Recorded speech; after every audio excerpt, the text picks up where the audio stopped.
Well, good morning, good morning, good morning, and so good to see you, and welcome to Hope TV. I'm so inspired and so happy and so honored and privileged that you spend your morning with us today. Certainly a blessing to have you here, and I pray you're walking in the blessings and favor of God, and I just pray that you're being safe, that you enjoyed a good weekend. I hope that you are still, living by faith and keeping your hope up, and still using proper social distancing, and I just hope you've been protecting your peace and maintaining your sanity, and just enjoying life as best you can. So welcome to the Hope TV. Certainly an honor that you've carved out a portion of your morning to spend with us here for Morning Dew. I appreciate you for being a part of the Morning Dew family. Your support means the world to us, and I'm so excited that you're here with us. I really, really, really am. I appreciate your support. Thank you for being a part of our platform. Listen, I have some great news to announce to you for the first time. As I've been talking about this for the past couple of weeks or so, but we now are official. It's official. It's official. Ladies and gentlemen, it's official. We now have the HopeTV.com website. We are up and we are running. We've been working on it for a while, and it's here. It's finally here. And the first iteration of it is here, guys, and I'm so excited. It makes us official. All of our content is streamed now to this platform, has a cadre list of the shows that are airing. We didn't put all the ones that are on development on there, but you can actually go to it and you can actually stream live. And so now it makes it real simple, for people who are coming on for the very first time. You just go to it, and we have some of the shows that are there. You can actually click on, and they look at that. Oh my! The producers are showing out, so you can watch live. So all our programming streams that content, while we still will air and our programming through all our platforms: Apple TV, Roku, Twitch, Amazon, Facebook, YouTube, Periscope, HouseHopeATL.com website, edewsmith.org website, House of Atlanta app, Instagram Live, while we still will air through all those various platforms. We wanted to have one repository where all of our information is going to be. And so everything Hope TV is now concretized and systematized on the hopetv.com website. So people want to get information, they don't have to go through all the different posts or different things. It's just one centralized place for it. It's a hub and makes it so much easier, particularly when you're trying to tell people what to watch it, what do you see it, this site, this site. We have so many sites, and we're trying to be where everybody is, and so we'll continue to air. So how have you been viewing through your various platforms? Continue to do that, but we just want you to, if you want to invite people to come and they don't have Facebook or they don't have the app, so just go to the website and everything is right there. Listing of the shows, a brief synopsis of the hosts, etc. So we're going to be adding to it, but it's there, it's up, and I'm so excited. In the words of my late mentor, Dr. Macon Carter, I'm deliciously proud to announce that the hopetv.com website is up and running, and it's right there. So you can help us to get the word out. Again, still going to add through all the various platforms. So have you been viewing it? You can continue to do what you're doing, but if you want to help others to get to it, it's right there, all the programming. With just exclusivity. So it's right there.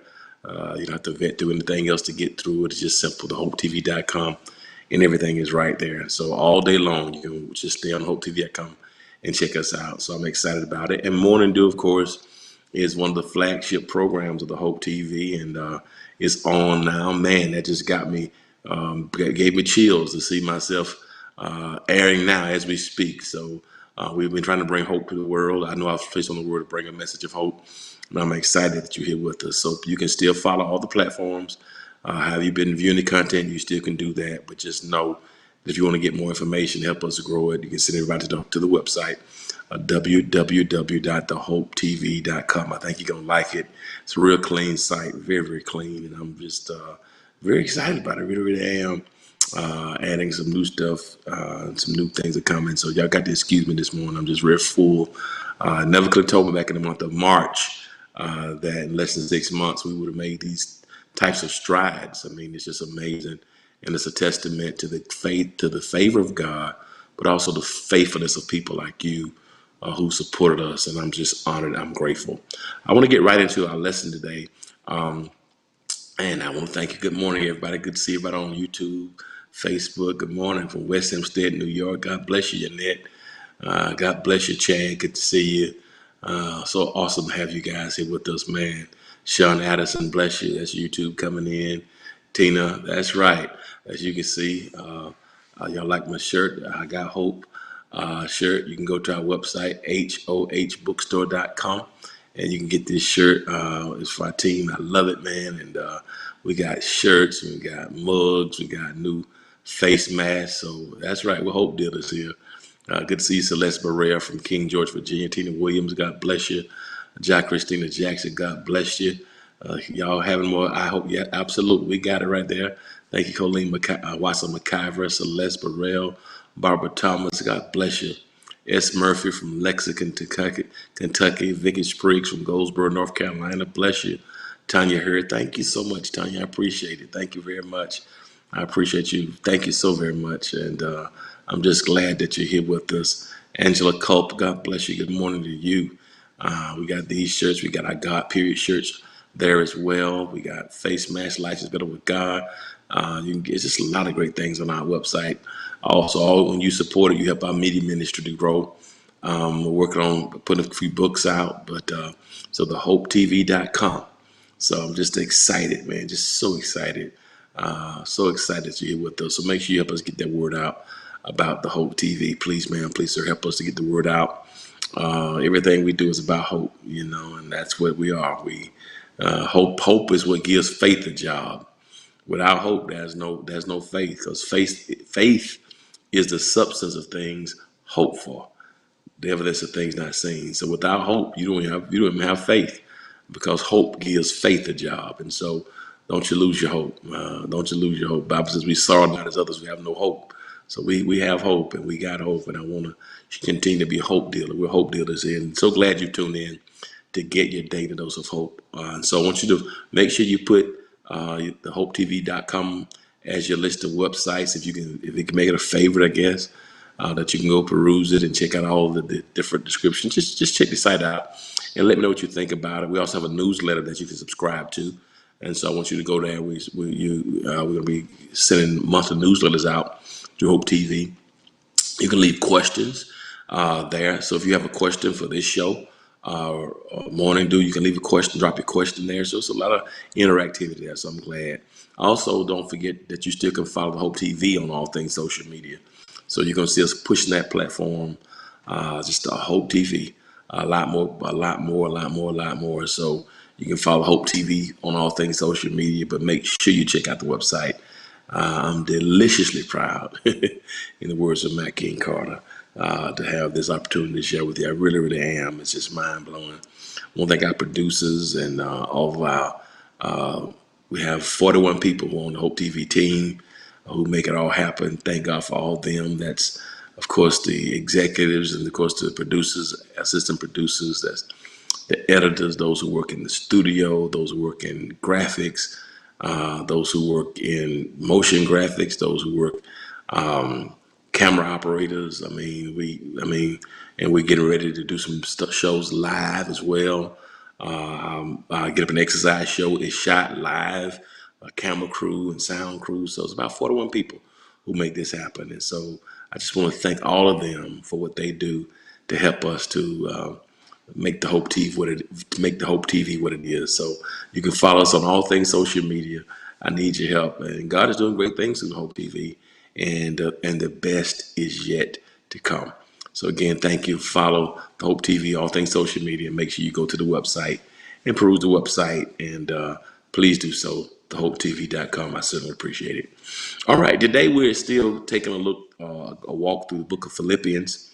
And we're going to get into it right now. And I want to start there. We're going to be in chapter 3 today of the book of Philippians. And I think it's an apropos message. You know, we're in the last third of this year. And we've come through January through April. And then, of course, May through August. And now we're September through December. So this is the last third. We're about to end up this quarter. We'll start a new quarter in October, but we're still in the last third of the year. So we're 66% done with this year, and I got 33% left. But I want you to know that I'm anticipating some phenomenal things. I really am. I just believe that God is doing some great things, and for us. And I just want you to know that our perspective is what matters. The book of Philippians is an incredible book because it is a book that's called the mental health, the emotional health book. It really is. The book of Philippians was written by St. Paul. It's written interestingly enough, as I said to you, the church of Philippi, the Philippian church, had a history with Paul, and it's a rich history. But when you study Philippians and Philippi, we know that Philippi is in the region of Macedonia. Macedonia is the region that Philippi was in.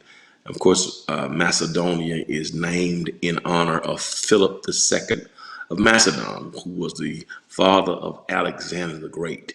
Alexander the Great is the guy who brought Greek influence and Greek persuasion all throughout the land. Alexander the Great is the one who changed the culture from Hebrew culture to Greek culture. So significant. And what we learn about Alexander the Great is when he brought about, thank you for producers as you see it there, Alexander is the one who brought about this Hellenism or Greek influence, and the whole region changed from Hebrew to Greek.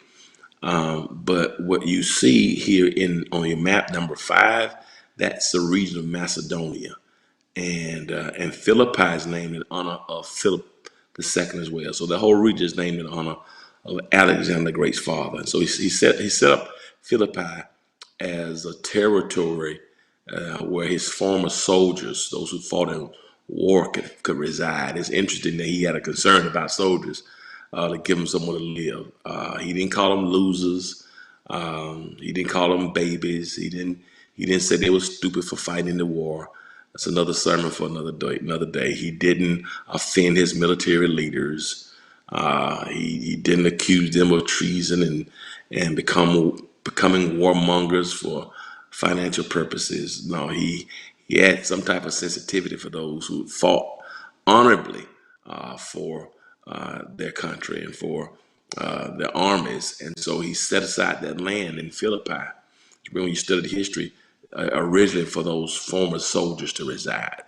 Inevitably, Philippi became a commercial epicenter of the first century world because of its proximity to the Adriatic. It's about 8 or 9 miles inland from the Aegean Sea. So it was a significant place of commerce and a trade center in the first century world there in the Asia Minor. And so Paul had visited Philippi in Acts 16 on his second missionary journey as he and Silas, along with Luke and Timothy, took the gospel to those regions in Asia Minor. In Acts 16, Paul and Silas were incarcerated while in Philippi, as it would have it. And that's when that great story happens in Acts 16 about them being locked up in jail. And at midnight, they sang and prayed, and an earthquake came, and their bonds were loosed. All that took place in that same Macedonian region, in that same territory area called Philippi. So it was there when the seeds of the early church had been planted. And so now Paul writes back to them sometime later. This time he's incarcerated again in Rome. And yet it is amazing as Paul writes back to the people in Philippi. Incarceration has been a theme with him and Philippian people. As I said, he was incarcerated while he was in Philippi. And now while he's incarcerated, he writes to them. And he writes to them and he talks about really the stabilization of emotions. It's amazing. He talks a lot about the mind. And we know that the mind resides in the soulish realm. We talk about the mind and the emotions, the personality, attitude, all that is what we call, it resides in the soul.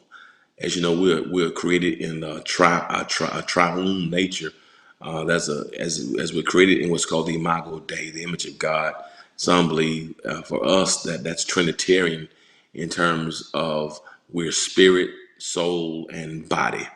Of course, the body is the containers, our physical parts of us. Spirit is the God part. The soul part is the mind, the emotions, the personality, the intellect. So Philippians is a book of mental health, which I think is amazing, particularly here. I want to deal with this today, and I'm going to deal with it again on Thursday, because today is September is Suicide Prevention Month, which I think is so apropos.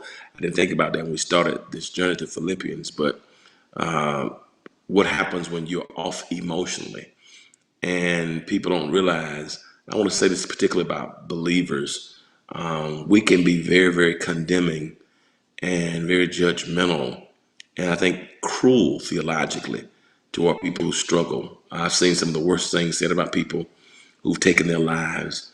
But I want to say to us that mental illness is real. Emotional illness is real.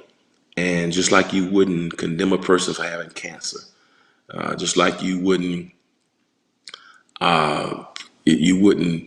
be as cruel in your tone toward people who've been diagnosed with lupus. That's physical illness, but there's also mental illness. And I think we have not done well with issues of mental illness. We don't demonize physical sickness. We don't demonize somebody with damaged hair, but we do demonize. We don't demonize somebody who has problems with their eyes. You know, if a person has eye trouble, if your vision is out 20/20 and you can't read or you get older, if it's your mother had bad eyesight and you have bad eyesight, you got to wear glasses. We don't demonize that. If somebody has to have LASIK surgery or cataract removed, we don't demonize that. We just simply allow people to go and get contacts or get glasses, get your eyes checked. You know, we don't condemn that.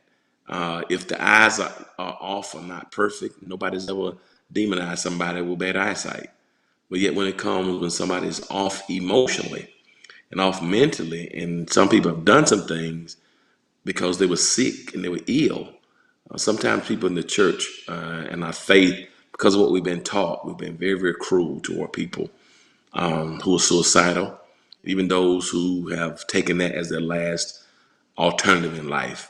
How tragic and how unfortunate when somebody's that broken that they feel that that's their last hope or that's the last resort. But what's even more tragic is our environments that don't help people to find peace and solace.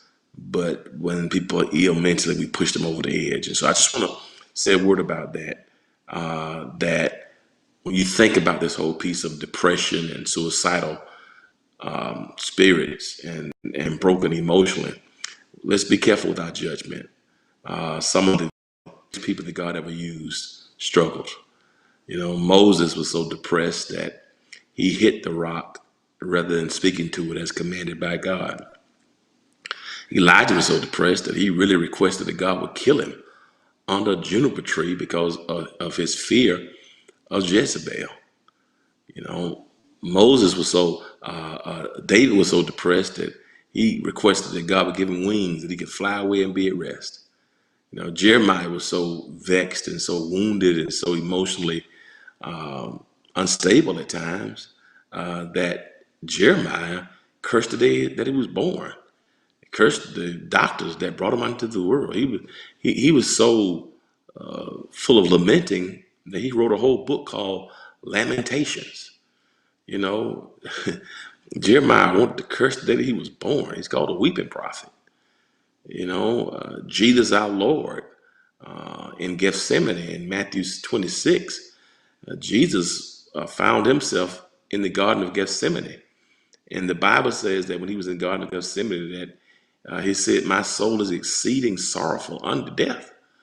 You know, sweat was coming from his brow like drops of blood. And that's the scriptures. He said, "You know, I'm so depressed. I'm so stressed. My soul is exceeding sorrowful." He says, "It's unto death." I mean, he was out of he was to a place where he literally thought that depression would kill him before Calvary would.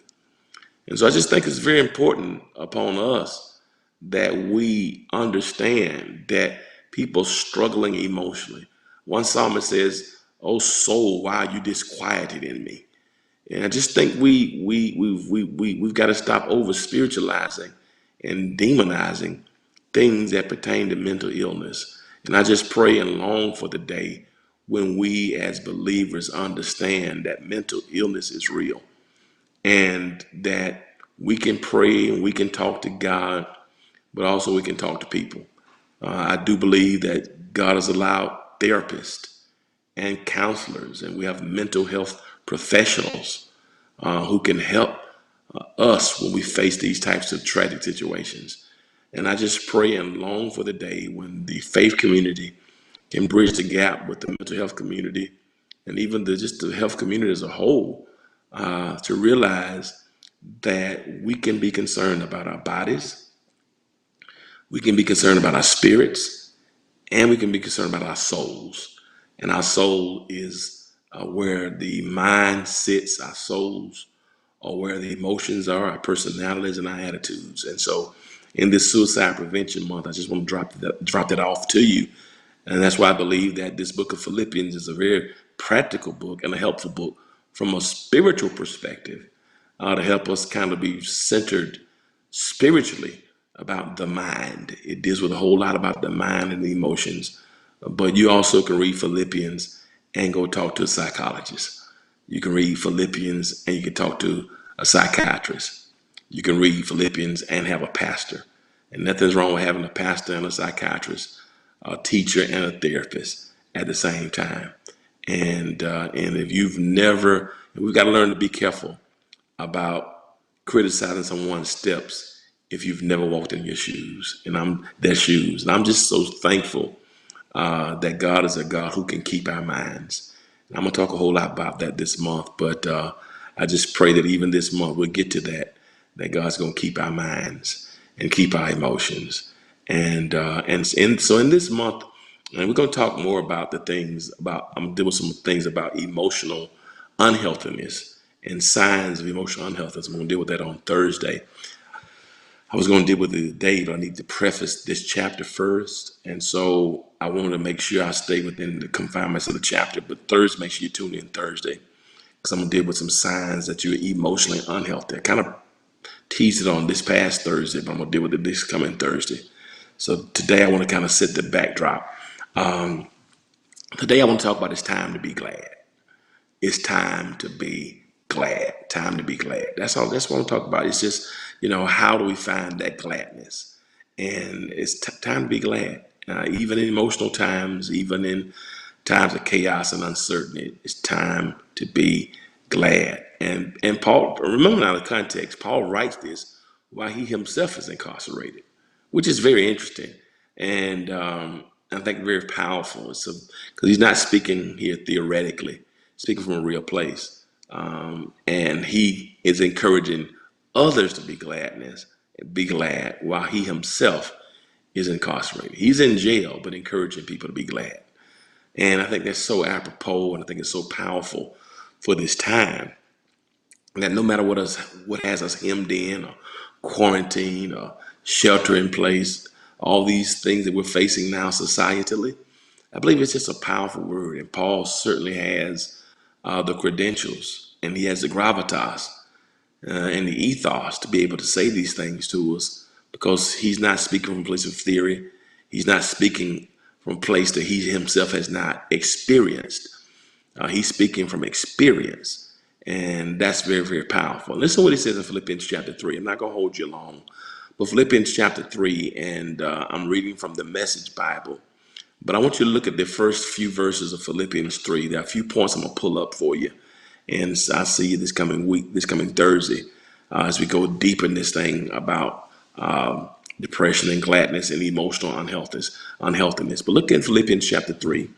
And I want you to see the scripture, Philippians 3 and verses number 1 through 6. Philippians 3, 1 through 6. Look what he says right here. Philippians 3, 1 through 6. He says, put number 1 up there. Number 1, verse number 1.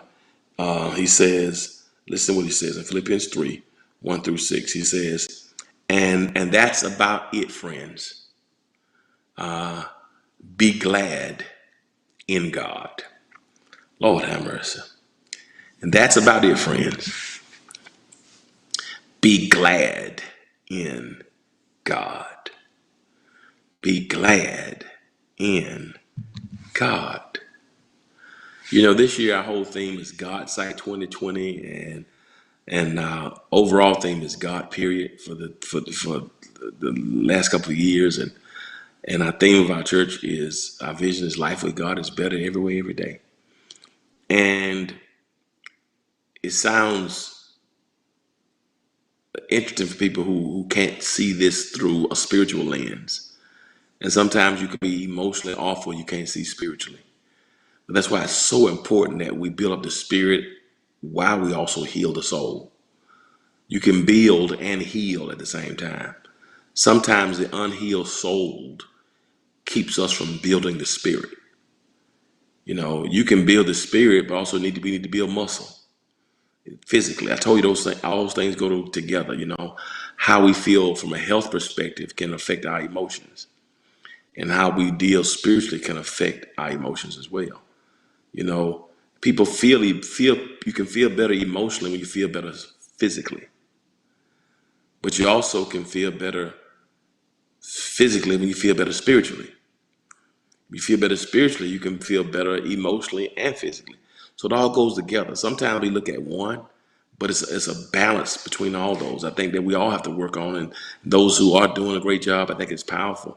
Some of us, I know some people who are very strong and do a lot. They work out, they look amazing physically, but they're off emotionally.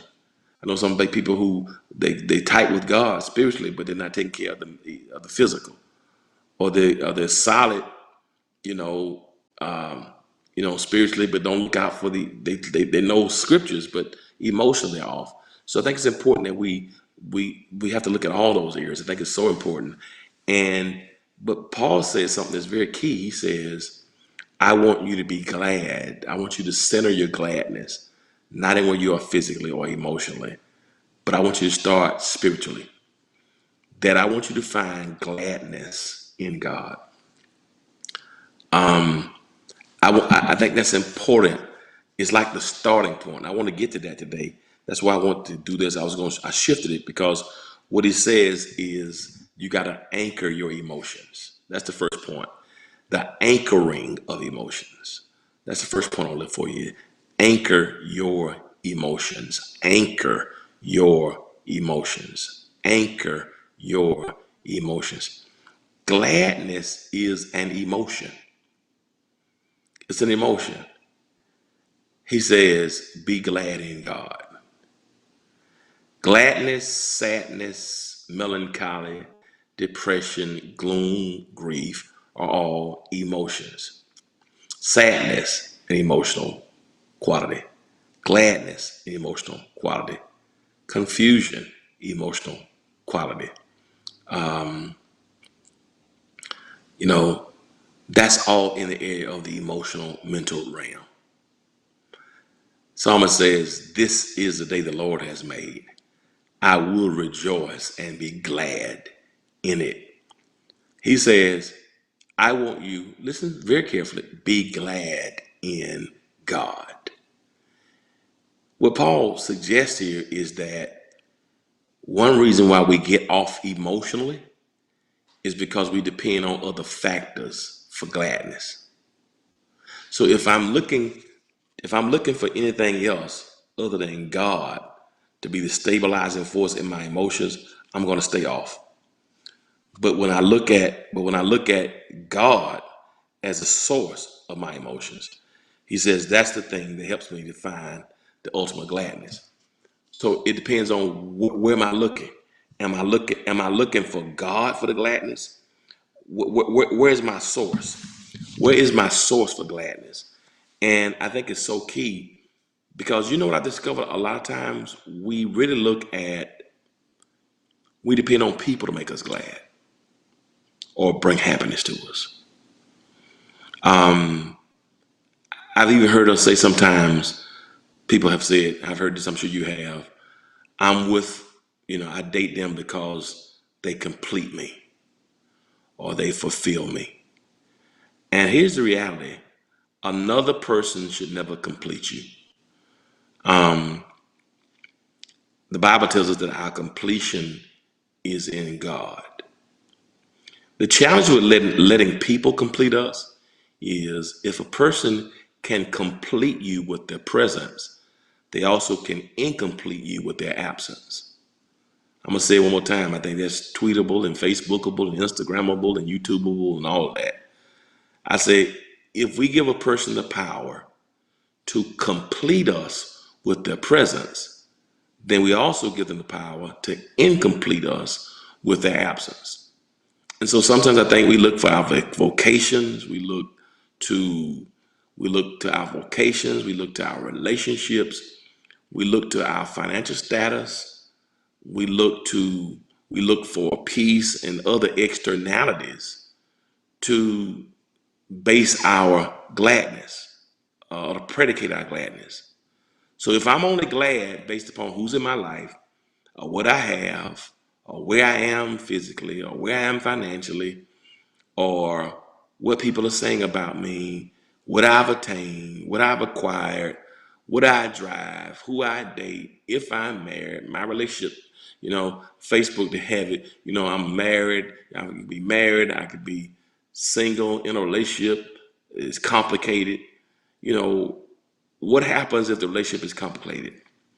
You know, does the complicated nature of the relationship, does it threaten your gladness? And I think and I think the challenge with many of us is if we're off in terms of looking at God, and if we don't have a high view of God, having a lower view of God helps us to lose the gladness. If we don't have a high view of God and that intimacy with God, that we can be glad in Him because our completion is in Him. Then, because what Paul is suggesting is this, I'm in jail. And if I allow my gladness to be based upon whether I'm incarcerated or whether I'm free, then you can control my emotions based upon incarcerating me. But Paul writes a prison epistle from Rome to the Philippians, and he's writing in a solid emotional place. I think, many of us, he's contemplating his own mortality. Paul realizes that, his fate, he just told us last chapter, they could very well take my life. And inevitably, Paul loses his life. Inevitably, he's beheaded at Nero's chopping block. But yet he has a fortitude that he does not allow externalities to change his gladness, his emotions. Look what he said in chapter 1. He said, listen, I'm in jail. They think they're talking about killing me. People here trying to irritate me. But at the end of the day, if I live, it's Christ. If I die, it's gain. What perspective? And particularly Suicide Prevention Month, he says, I have another view of things. And I think what he says about this, he said, I want you to do something. I want you to be glad in God. Anchor your emotions. It's so important today, family, that we don't allow anything else to disanchor the emotions. And we look at ourselves, many of us can be unhealthy emotionally if we have a low view of God. And because you can go through some real issues. I told y'all a few years ago, 4 years ago, as a matter of fact, when, my godmother died one week, my mother died the next week, my best friend from college died 3 days after my mama, less than an hour after I talked to him. My sister died 3 weeks after my mama did. I had to do 4 eulogies in 30 days, had to plan 4 funerals, help pick out 4 caskets, had to, I'm talking about my mama, best friend from college, and my sister, all in 30 days. Had to and then 5 days after my sister was buried, my brother had a massive stroke. He hasn't been able to drive since. He hasn't driven in 4 years. My brother still doesn't have his vision yet. He's still getting up. So, and then a few months after that, my older sister, had cardiac failure. So when I tell you it was the worst season of my life, real emotional stuff, I was all over the place emotionally. Yeah, I'm a preacher. I've been preaching God to make a way. I've been preaching God to take care of you. I've been preaching He's a mother for the motherless. But let me tell you something, it's real easy to preach that when you can call yours. It's easy to preach, oh, He's a mother for the mothers. I heard it all my life. He'll be a mother for the mother. And I heard other people talk, but when yours is gone, you can't call and you still got messages on her phone where you got to just hear a voice. Let me tell you something. That's a real thing that can damage you emotionally. And I don't care who you are, and people can come try to make you feel bad. Oh, they in the heaven. She's with the Lord. Your sister with the Lord. I know who she is. My problem is that I don't know she's with the Lord. My problem is not what my mother is. It's what she ain't. She with the Lord, but she's not here. So I think it's important that when you're a person of faith, that you don't try to act like pains aren't real. I went through something emotionally and I didn't handle it well. I did not handle my pain well. I did not. And I'm still not right yet. But I've learned how to anchor my emotions. But I can't anchor my emotions in the death. I can't anchor my emotions in the pain. Because when I didn't know how to deal with it, if you don't know how to anchor if you don't know how to anchor your pain, your emotions in God, in order to deal with the pain, you will try to anesthetize it in other ways. And anything can come, anything can open you up, anything can make you make unwise decisions. You get yourself in a situation you should never been in if you don't have the ability to anchor yourself in God. So in this Suicide Prevention Month, I don't know who I'm talking to, but I'm telling you from a real place of experience, somebody who's gone through stress and pain and who's gone through bouts of melancholy and depression, that you and I have to make sure that our gladness is in God. And how do you work through that? Knowing God, knowing who God is so important. So I just want to share that. I want to just share that with y'all today. That when we don't anchor ourselves, when we do not anchor our emotions, he says, listen, you got to be glad in God. You got to be glad in God. And the reason why we got to have a high view of God, because you can go through so much pain that it'll make you even wonder and question, okay, God, I've been praying to you. I was so struggling because I prayed for folks. I've been praying for folks to be healed. I prayed for folks who were sick and see them get off their sick bed. I put all on people's head who had cancer and seen God bring people back from stage 4 cancer. We prayed for a man one time in church who died in church, family. This is a true story. I saw the man die. The man was without oxygen for over 10 minutes in church. I was right there leading the prayer service. I saw the man die and saw the man be resurrected. All this happened right in my eyes. I seen it happen over and over and over again. I seen God heal people. Yeah, and I pray for people to see them get well. I'm serious. Seeing God do it. Seeing God give me a word of prophecy, a word for somebody else. But now, here I am praying for my mom and my sister. And all the power I've seen God do for everybody else. I'm like, now, Lord, you done it for everybody else. And I seen you do greater things. I seen you do, now you can't do this for me. I mean, it'll play with your mind. But that's why you got to have your soul anchored in God. Because if you don't anchor your emotions, what happens is when people come in and come out, it leave you all over the place. And I know it sounds, people say it's easy said and done, but I think that's what getting to God and praying to God and having intimacy with God is so important. Because when you really know who God is and you're connected to God and you're praying and you're spiritually in tune, when we're spiritually in tune with God, that helps to anchor our emotions. I will not let anybody or anything else get me off center emotionally. I got to anchor my emotions. I'm going to be glad in God. If you're married, thank God for a marriage. May be beautiful. If you got beautiful children who love you, thank God for that. If you got a great job where it's peaceful and not toxic, be thankful for that. You know, if you got a good economy and they gave you a raise and you've been able to thrive through the coronavirus financially, be thankful for that. If you're fit, healthy, be thankful for that. But don't anchor your emotions in that because all those things can change. All those things are fleeting. Huh? A job, a company can shut down without giving you any notice and lay you off. You can be there for 20 years and they give you a certificate or a watch and say, thank you for your time.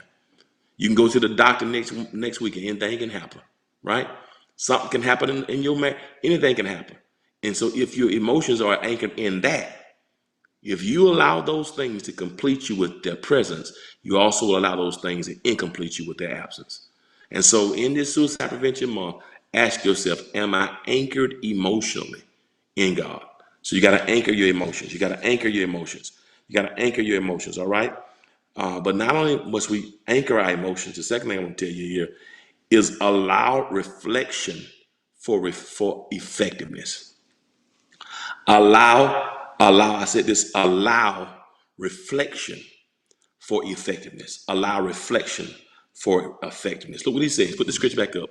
I'm almost finished. I just want to give you these four quick things. Allow reflection. Look what he says right here. He says, and that's about it, friends. Be glad in it. That's the anchor. Gladness, emotion. Anchor your emotions. Be glad in it. Anchor your emotions in God. He says, and now this is what he says too. I like this. I don't mind repeating what I've written in earlier letters. And I hope you don't mind hearing them again. Better safe than sorry. Y'all see that? I don't mind repeating what I've written. I've written some other letters, and I hope you don't mind hearing it again. Better safe than sorry. He said, what I'm going to do right quick is I need to review. I need to reflect on some stuff that you've heard before. I'm going to share it. I know you've heard it before. I'm going to share it, and I want you to repeat it. I'm going to write it, and I want you to read it. He says, but here's the problem. Some of you need to repeat it because you didn't get it the first time. And the reason why many of us are not effective emotionally is because we've heard it before, but either we forgot it or we heard it and it went in one ear and out the other. Many of us have heard God will make a way. We've heard stories. And the thing about it is sometimes we're asking God to give us a new word. And what this thing hit me is the Holy Spirit said, dude, the problem with some of you is you don't need a new word. You need to really glean and pay attention to one you've heard.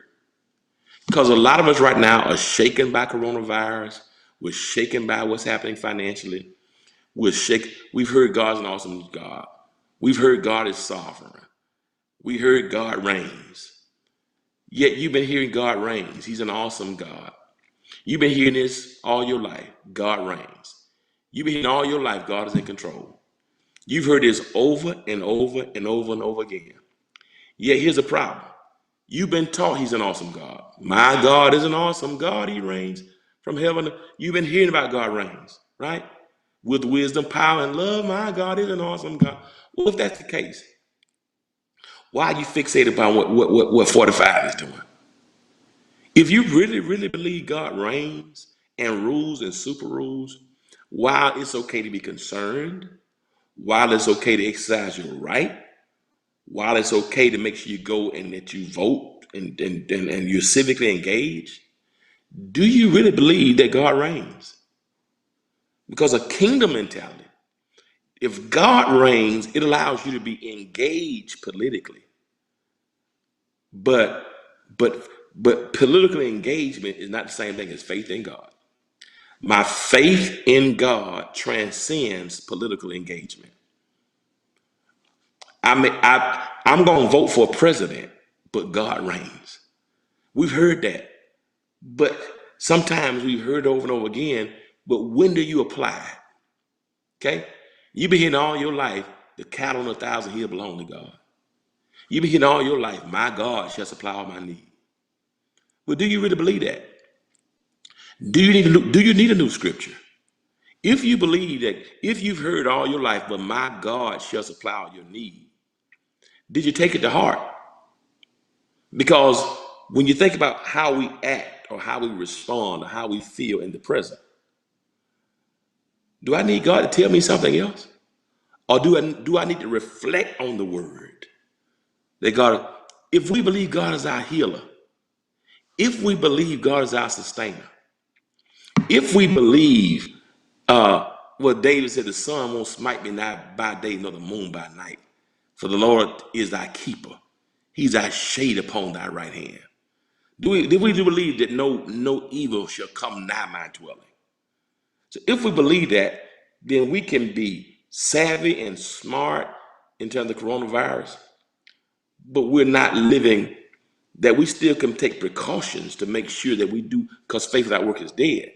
But I'm not living my life. I know some folks they live their life, they got an NBA bubble. Some folks scared to go outside, scared to get gas, scared to just stuck into the house. Listen, you wash your hands, put hand sanitizer on, put your mask on, right? You put your mask on, you put gloves on to pump gas if you need to, but you go out there and live.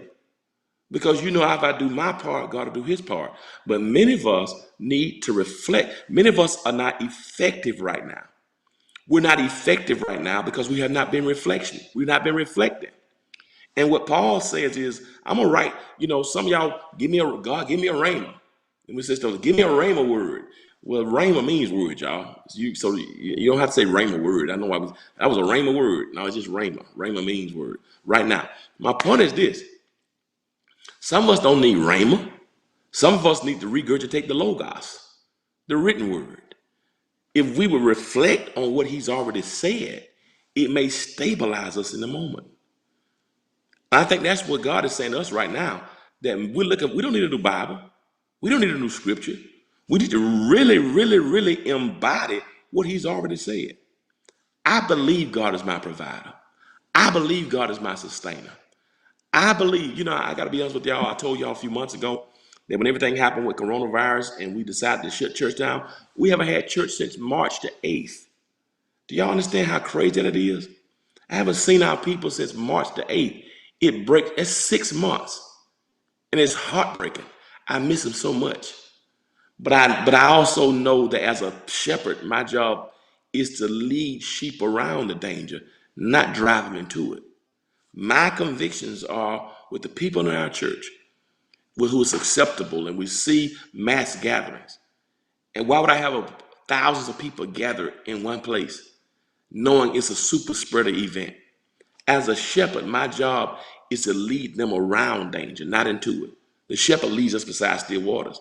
So my faith, my conviction, I can't speak for nobody else, so as my conviction said, you got to look out for your people.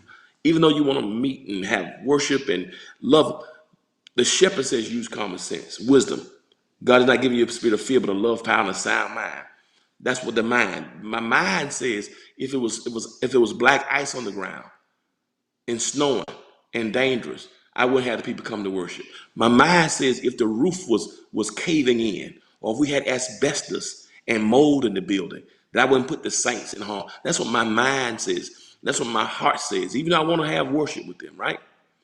And I was so concerned, what's going to happen with the church?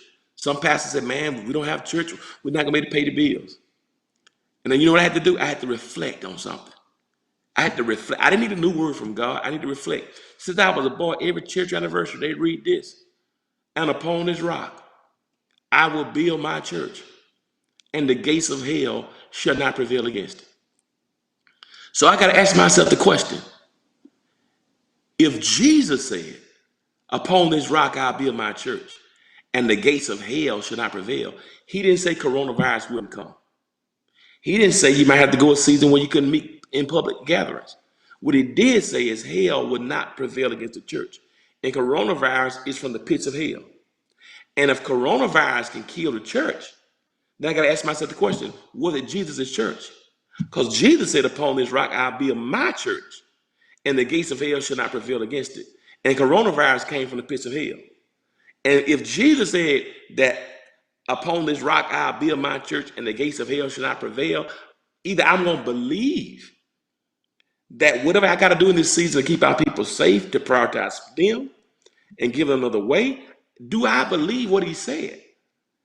Am I going to be effective by believing what he said, or am I going to allow fear to put people in harm's way by coming to a gathering with 3,000-4,000 people at one time, when churches all over the world, people have died from gathering? So am I going to be more concerned about the economy of our church or the humanity of our people? And so for me, the question is, you preach this. You've been preaching this. You've heard it all your life. Upon this rock, I'll build my church, and the gates of hell shall not prevail against it. So do you believe that? So are you going to be affected by reflecting on what you heard? Or are you going to allow the fear of the present to shift you so much that you put your people in harm's way just because you're fearful of what's going to happen? If it's his church, he's going to take care of it. Let me tell y'all something. If it's his will, it's his bill. If it's his choice, it's his invoice. Whoa, did you hear what I just said? I said, if it's God's will, it's God's bill. If it's God's choice, it's God's invoice. God will never order what God won't pay for. And so in my mind, I say, you know what I need to do right now is reflect on what God said. And since God said, upon this rock, I'll build my church, and for me to love and protect his sheep and be the overseer and to care for the people, not just financially, but care for them physically, to not put them in harm's way. That's my conviction. And so what I got to ask myself is this: do I believe it? Am I going to reflect on it, or am I just going to read the scripture and not apply it in my life? And I believe that's what's happening in this pandemic. This pandemic is forcing us to reflect. Are we going to trust God, or are we not going to trust God? You know, back where I'm from in the country, mama said, either you're going to use the bathroom or you're going to get off the pot. Now, they said another way back home where I'm from, but you get it? It's time to put up or shut up. So are you going to believe what God said, or are you not? And if you're not going to believe what he said, stop saying it. Stop singing it. Stop. Are you going to trust God, or are you not going to trust God? And for me, and I just think that's what this season is, that when something comes up right now in our lives, we need to reflect. Let me go back and reflect. Maybe I'm not being effective because I'm looking for something new and I haven't reflected or really rehearsed what God has done. And I just think emotionally that's what we need to do. When you're feeling bruised and battered and enemies, reflect. You know, what reflect on what? Reflect on no weapon formed against you shall prosper. Pastor, they trying to do me so bad on my job and I can't eat. What did he say? Fret not thyself because of evildoers, neither be thou envious of the workers of iniquity, for they shall soon be cut down. That's what the word says now. So here's a question. If we're off emotionally, I done lost my job, they're trying to get me fired, I want to kill myself, and you've been hearing it all your life. So are we going to believe God to apply? Do I believe the word fret not? That's emotional. Fret not thyself. Don't you get all discombobulated because of evildoers. Don't you become envious and jealous of the workers of iniquity. Those who do wrong, for they shall soon be. Do you believe that? So will I allow my reflection to make me trust God? Huh? Paul said, if God be for you, who can be against you? Do I believe it or do I not believe it? We've heard all of our lives. has it gone to the substratum of our spirits enough that even when we see it, I'm not going to be shaken emotionally because I know what God said. Maybe that's what this moment is about, us reflecting. Maybe we're not being emotional. Maybe because we're not reflecting enough. Are we reflecting enough? Are we reflecting enough on what God said? Hallelujah. I don't know who I'm talking to, but somebody need to hear that today. And I want to say it. I want to say it to you. I want to say it to you. You know, I was so broken 7 years ago. This month, 7 years ago, it was the end of September, I believe. One of my dear friends called me, and I was on the phone, and I said, I'm gonna call you right back. I was on a conference call or something. I never shall forget. And I said, I'm gonna call you right back. I'm gonna call you right back, bro. I didn't call him back. You know, I've been friends since I was 18 years old. I didn't call him back. This was the end of September, beginning of October. I didn't call him back. Second Sunday in November of that same year, I was in church and my phone was blowing up while I was in church. Phone blowing up. I got out of church to find out that he killed himself. He was a pastor. We've been friends 25 years. He killed himself. And it broke me because here I had to go and preach the eulogy of my dear friend to try to console his wife and his church and his two daughters.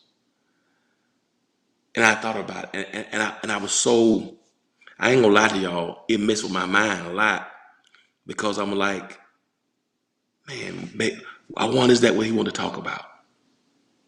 It haunts me. 7 years later, it haunts me. Like, maybe if I'd have called him back, or maybe I wonder if he want to talk about this. And it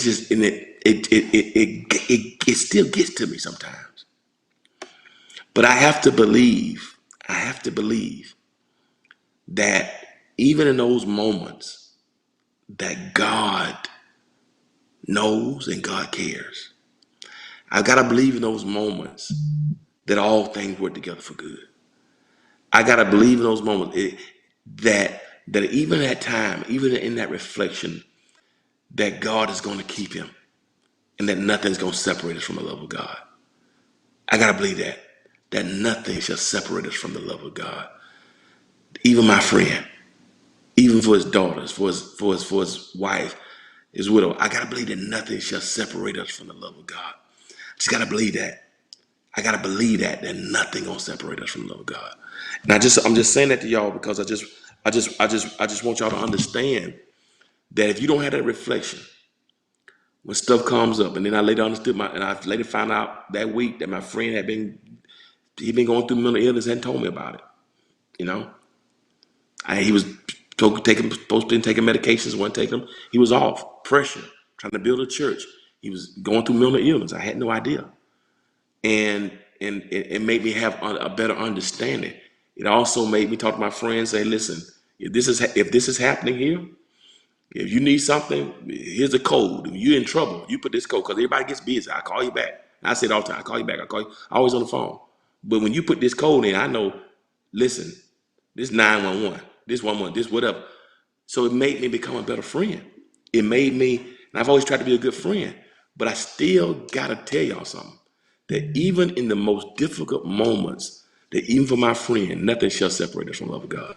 Because it threw me out. It threw me. Jesus said, whom the Father placed in my hand, nobody should take out. Paul said that we're sealed by the Holy Ghost to the day of redemption. So even in that most difficult time for my friend and his family, I still got to believe that if it's in the Father's hands, Lord have mercy.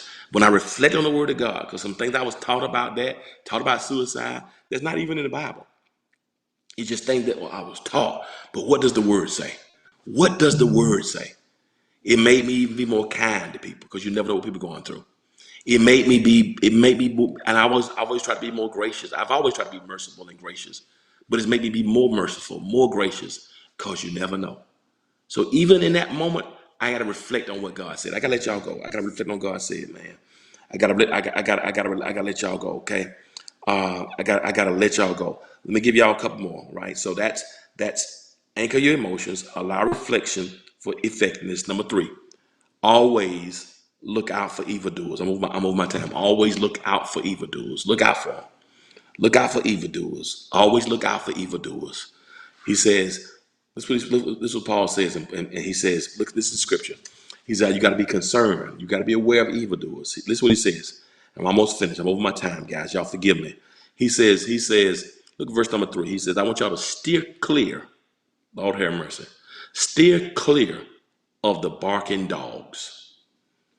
Those religious busybodies, all bark and no bite. All they're interested in is appearances. The NIV calls them evildoers. He said, listen to me here. If you want to have your emotions messed up, you keep paying attention to folks who are busybodies. If you want, he said, what he says, he said, one reason why many of us are off emotionally, because you've allowed your focus to be on evildoers rather than the eternal. You have allowed busybodies rather than the blesser to be your focus. People can throw you off. He says, you around these folk, there's a bunch of bark, no bite. They just want appearances. They're knife-happy circumcises. He said, all they want to do is talk about circumcision. All they want to do is talk about circumcision. All they want to do is talk about what they did. He said, and basically what he says is these are evildoers.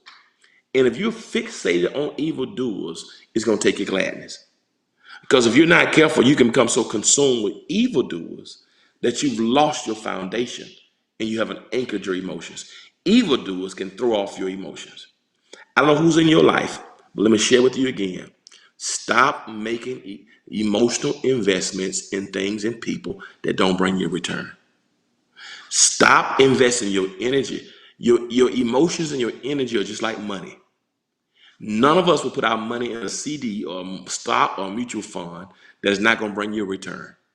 So if you wouldn't put your money in a mutual fund, in a CD or stock that will bring you a return, why do we invest our emotions in things and people that have absolutely no return on that investment? And so what he says is you got to be discerning of where you make your investments. Because guess what? I'm going to give you a piece of my mind. No wonder we lose our minds. Because you done gave busybodies and evildoers so many pieces of your mind that you ain't got no mind left. Stop giving them a piece of your mind. Stop. They're not worth it. Why would you give them a piece of something that you ain't got a little bit of? No. Don't give them a piece of your mind. Maintain your peace of mind.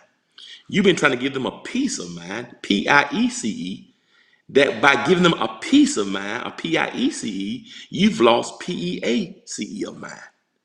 Giving pieces of mind takes away your peace of mind. So you got to learn how to just listen. I'm gonna avoid. I'm always look out for these. Why am I in the busybodies, messy people who don't benefit me at all? Because he's trying to help us to stay centered mentally. He's trying to stop giving your mind and your investment to those things. You got to stop it. You got to stop it. You got to stop. You got to be discerning. You got to stop it. You got to redeem the time for the days of evil. You got to stop it. You got to set your affections and your mind on things that are above. Stop giving lobby level people penthouse access into your thoughts. Stop it. Quit it. Be healed and be secure enough to stop investing that in the evildoers. So look out for them. When you look out for them, you know where to stay away. You know what to shun. Avoid. Avoid. Don't even be connected. Don't even allow that to bring you down because it's going to get you off emotionally. And people can drive you up the wall. And you look at you like, what did it profit you? What did it profit you? Here's what Jesus said. What does it profit a man to gain the whole world and lose his psyche? What it literally says is, what happens if you gain everything and lose your mind in the process? That's what word.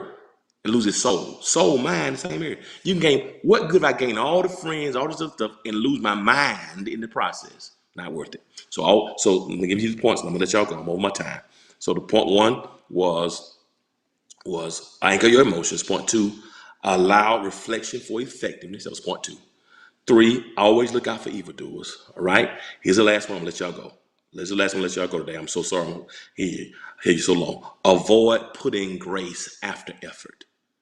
Avoid putting grace after effort. Look what he says. Verse number 3. I'm gonna let y'all go. Steer clear of the barking dogs and those religious busybodies. All bark and no bite.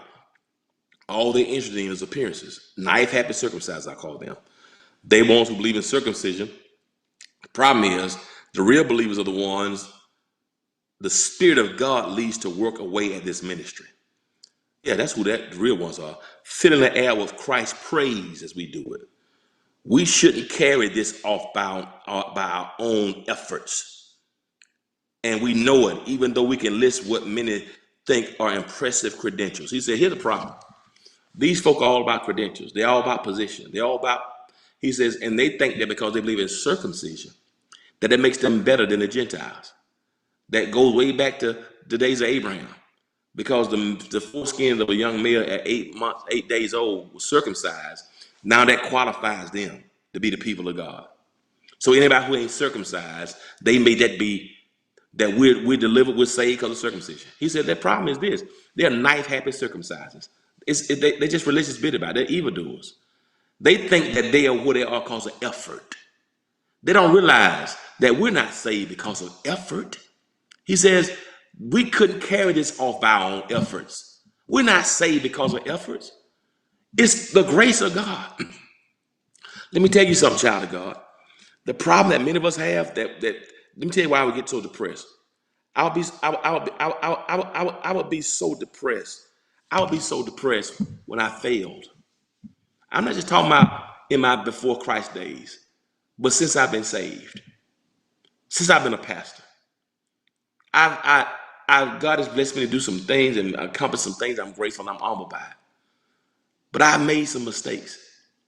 I made some mistakes, not in my 20s and my 30s only. I made some mistakes. I've tried to treat people right and I've done a lot of great things, but I made some mistakes. I made some mistakes in my life, guys. And I get so down on myself. I get so down on myself and feelings of unworthiness and feelings of God, can you use me? God, are you finished with me? And what God said to me, son, listen, you're not where you are because of your effort. When I called you, when I saved you, I didn't wait until you got right. Stop thinking that your effort, now the tree is known by the fruit it bears. I want you to bear some fruit. I want you to do the right thing. But don't feel that your effort saved you. It's by grace. I've known people who've taken their lives because they were so shamed and embarrassed by mistakes they made. They were so shamed and embarrassed by people they hurt. And they got so depressed and down because they couldn't forgive themselves. Let me tell you something. Stop putting your effort above grace. Don't you let the shame, don't you let the embarrassment, don't you let the ridicule make you forget that it's by grace. Grace is available to you. I said grace is available to you. Grace for your emotional fluctuations. Grace is available. When your mind is all over the place, grace is available for you. Don't allow what you've done in the past to determine your future. Grace is available. I speak over your life. Stop putting grace after effort and realize that even if your efforts have fallen short, that God's grace is sufficient. Our efforts can mess up our emotions. Because when I don't live up to the par, when I miss the mark, Paul says, listen, for by grace are you saved, not of works. It's not your effort, it's a gift of God. And even during this emotional and suicide prevention month, I'm here to tell you, God's grace is going to be sufficient. So let God give you grace. You protect your emotions. Anchor your emotions in God. And know that God's grace. So for every suicidal person, I want you to call the suicide prevention hotline. It's available. The suicide prevention hotline is available. And people, and if you've been going through some things and you want to talk to somebody, they're virtual counselors and on the scene, and you need to realize that there's always help. And if you need suicide prevention, You can call somebody right now. Many churches are not having, you have virtual counseling, but the suicide prevention, that number is 1-800-273-8255. 1-800-273-8255. 1-800-273-8255. I, I want to give you a spiritual solution today, but you can talk to somebody practically. Even in this suicide prevention month, I'm telling you, God will give you grace. God will give you grace. God will give you grace. It matters not what you've lost. Don't let those things anchor your emotions. If you need help right now, you can call the National Suicide Prevention number hotline, 24 hours, 1-800-273-8255. 1-800-273-8255. If you say, Pastor, I heard you and that helped me, but I need somebody to talk to. I'm a pastor and God has given me spiritual guidance and I can talk, but we need people who are trained. They're trained, licensed therapists. Stop trying to make your pastor your therapist. Every pastor is not qualified. They can give you spiritual guidance. I'm not a licensed counselor. I study counseling, but some things are so deep we need licensed, certified. Stop making your pastor cure off everything. Your pastor's a man or woman of God, but they can't do everything. You wouldn't go to your pastor to get your hair fixed. So if you wouldn't go to your pastor to get your hair fixed because they can't do it, why would you trust them in something as critical as the soul that's dealing with an issue that may be clinical? I want you to hear more what I'm trying to say. So the man or woman of God can share principles with you, but stop trying to make your pastor the accountant, the attorney, the lawyer. The pastor can't do it all. Pastor's not qualified. And there are some wonderful pastors who got a degree and background in counseling, who are certified. Some of our issues are so systemic and so deep that we need professionals, and it's all right. So you can have your pastor for the spiritual and a professional, and sometimes they can work together. But when there's a clinical mental illness, you need somebody. You need prayer, but you also need to talk to somebody. All right? And I want you to hear me with that. I want you to hear me very, very clearly with that. The pastor who can't fix your eyes. The pastor can't perform surgery on your teeth unless he is a dentist. Right? The pastor is not qualified to do your manicures unless they're a manicurist. And some things in your soul you need people to talk to. So 1-800-273-8255. Anchor your emotions in God. Allow reflection for effectiveness. Always look out for evildoers. And always avoid putting effort over grace. Grace has brought you, and grace will keep you. Grace will sustain you. I gotta go now, but as always, remember this. If you need some help, call that suicide prevention hotline, 1-800-273-8255. If you know somebody's going through it, call, encourage them. You can have a pastor and a therapist. You can have prayer and a prescription if need be. Okay? You can trust God and have a therapist. It's okay. God will grace you and you can make it. I love you so much today. I love you.